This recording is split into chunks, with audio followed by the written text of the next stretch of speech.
అల్లూరు జిల్లా అనంతగిరి మండలం పెదకోట పంచాయతీలో ఘోర ప్రమాదం జరిగింది. యాలం మామిడిపాటిపల్లి తదితర గ్రామాలకు చెందిన గిరిజనులను ఓట్లు వేయడానికి తరలిస్తుండగా బొలేరో వ్యాన్ బోల్తా పడి 30 మందికి పైబడి తీవ్ర గాయాలయ్యాయి.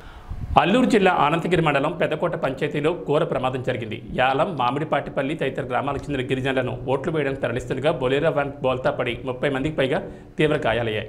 10 మంది పరిస్థితి విషమంగా ఉంది. వీరిని పెనకోట ప్రాథమిక ఆరోగ్య కేంద్రానికి తరలించారు.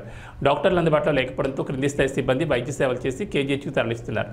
వేలమామిడిలో ఎన్నికల బూత్ ఉండగా బూత్ పరిధిలో ఉన్న గ్రామాల్లో ఉన్నవారికి ఓట్లు లేకపోవడంతో పెదకోట బూత్కు తరలిస్తుండగా ఈ ఘటన జరిగింది. ఇది కేవలం అధికారుల నిర్లక్ష్యంగా సిపిఎం భావించింది.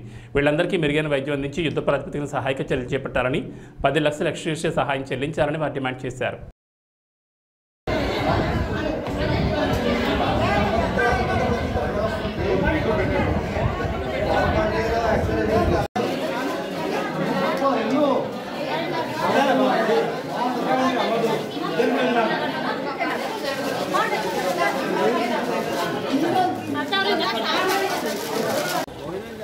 ఇది తగ్గింది సార్ కొంచెం ఇంకొక అమలు వచ్చిన కేసు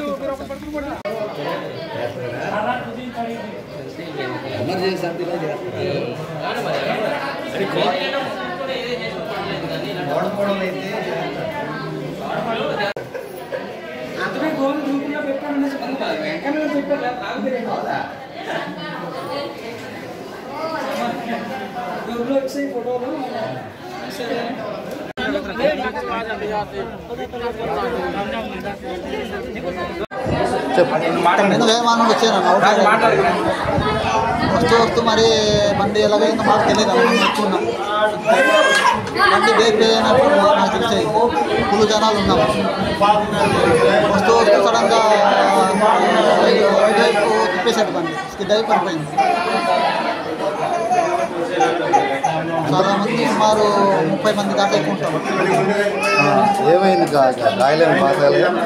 ఎంతమంది కాలు ఇరిపోయింది? మేమైతే షాప్లో పైకి ఉన్నాము 4. మాకు కాస్త పర్లేదు.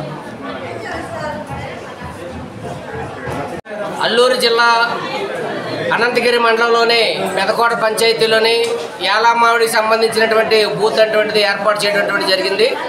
యాలామావిడి బూత్లోని ఇక్కడ పెదకోట సంబంధించినటువంటి కొంతమందిని అక్కడ తీసుకెళ్ళడం, అక్కడి నుంచి ఇక్కడ తీసుకెళ్ళడం, ఓటర్లు తరలింపు అనేటువంటిది జరిగింది. దీంట్లోని చాలా ప్రమాదం అటువంటిది జరిగింది. ఇది ప్రభుత్వం నిర్లక్ష్యం, ఎలక్షన్ అధికారుల నిర్లక్ష్యం అని చెప్పేసి మీ సిపిఎం పార్టీకి గిరిజన సంఘాలుగా మేము భావిస్తూ ఉన్నాం. ఈ దాదాపు 30 మంది 40 మంది గిరిజనులు క్షతగాత్రులు ఇక్కడ దెబ్బలు తగిలి చాలా ఇబ్బందులు పడుతూ ఉంటే ఇక్కడ పినకోట పిఎస్సిలో ఒక్క డాక్టర్ కూడా లేకపోవడం అత్యంత దుర్మార్గమైనటువంటి చర్య. వాళ్ళు ఓట్లు వేయడానికి వెళ్ళారని చెప్పేసి ఈరోజు చెప్తా ఉన్నారు.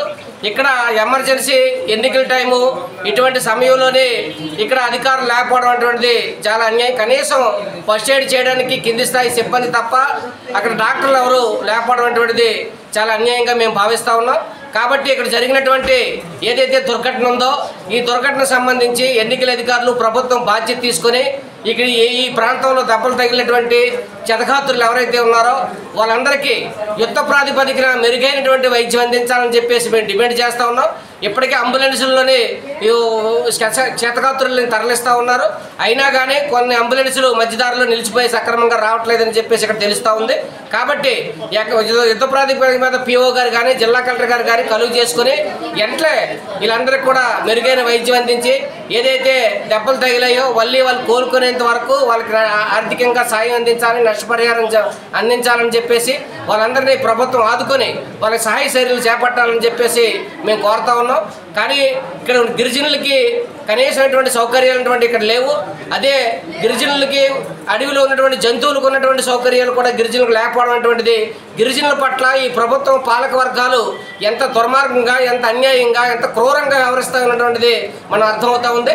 కాబట్టి గిరిజనులందరికీ ఏ చిన్న దెబ్బ తగిలినటువంటి గిరిజనులందరికీ ఎటువంటి ప్రమాదం జరిగినా దీనికి ప్రభుత్వం అధికారులు, ఎలక్షన్ అధికారులు పూర్తి బాధ్యత వహించవలసి వస్తుంది.